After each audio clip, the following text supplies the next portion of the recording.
काय तुम्हाला? अहो, त्या महाराष्ट्रात तुमचा जन्म झाला, मराठी सारखी भाषा, त्या भाषेला सुद्धा तुम्ही कलंक लावून ठेवलेला आहे. काय ती भाषा आणि काय त्याचं वर्णन करणं. ते सोडून तुम्ही त्या भाषेतला जो गर्भितार्थ आहे, केशवसुतांच्या कविता वाचा. आम्ही पुढे वाचल्याच नसतील मला माहिती आहे, पण आम्ही शाळेत असताना केशवसुत वाचतो, ठोबळ्यांच्या कविता वाचतो. ते सगळं गेलं. आता काय आहे, घाणेरड्या कविता असल्या त्या बऱ्या, प्रणय पाहिजे त्यांना, असला मूर्खपणा. त्या मूर्खपणाला महाराष्ट्रीयन लोकांनी बळी नाही गेलं.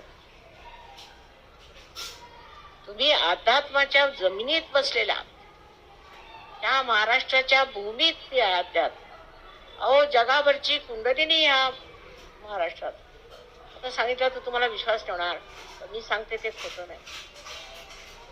त्याच्यावर बसून तुम्ही करताय काय? अहो, साऱ्या जगाला तुम्ही मार्गदर्शन करायला त्या देशात तुम्ही जन्म घेता, या विशेष देशात. आणि आता दुसरे लोक तुमच्यापेक्षा पुष्कळ बरे असं झालेलं आहे. महाराष्ट्रात कुणाला फुरसतच नाही. मला भेटायला येतात, कुणी वोट सुद्धा दिलं नाही. अहो, म्हटलं काय तुमची देशभक्ती, कमी तुम्ही वोट तर द्यायचं नाही. म्हणे माताजी आम्ही काही दिलं नाही, म्हणे आम्ही आपलं तटस्थ का. त्या देशात तुम्ही जन्माला आला, त्या देशाचे जे चांगले दिवस ते आम्ही पाहिलेले. हजारो लोक तुमचे बळी गेले,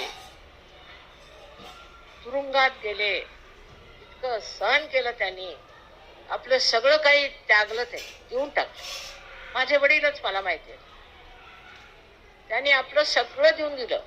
आईने सगळे दागिने देऊन टाकले, सगळं काही सोडून टाकलं त्यांनी देशासाठी. आणि आज त्यांचेच बघा काय निघत आहेत वाभाडे, ते बघून घ्या. अहो, म्हणे वंदे मातरम म्हणायचं नाही. त्यावरच मला सांगायचं आहे, वंदे मातरम म्हणून म्हणून आम्ही ह्या अंग्रेजांना इथून घालवलं. एवढं आम्ही त्यावेळेला आपल्या देशाचं महात्म्य राखलं. आणि तुम्ही लोक म्हणता की वंदे मातरम म्हणायचं नाही. हे जे म्हणतात हे किती लोक जेलमध्ये गेले होते, विचारून बघा. त्यांनी काय दिलं ह्या देशासाठी, कसला त्याग केला नाही. बुद्धीचा त्याग केला, नीतीचा त्याग केला, पण कोणत्या गोष्टीचा त्याग केलाय का? हे कोण होतात म्हणणारे वंदे मातरम म्हणायचं नाही. तुम्ही जरी म्हटलं इथे, तरी मी सर्व जगात वंदे मातरम म्हणायला सांगेन.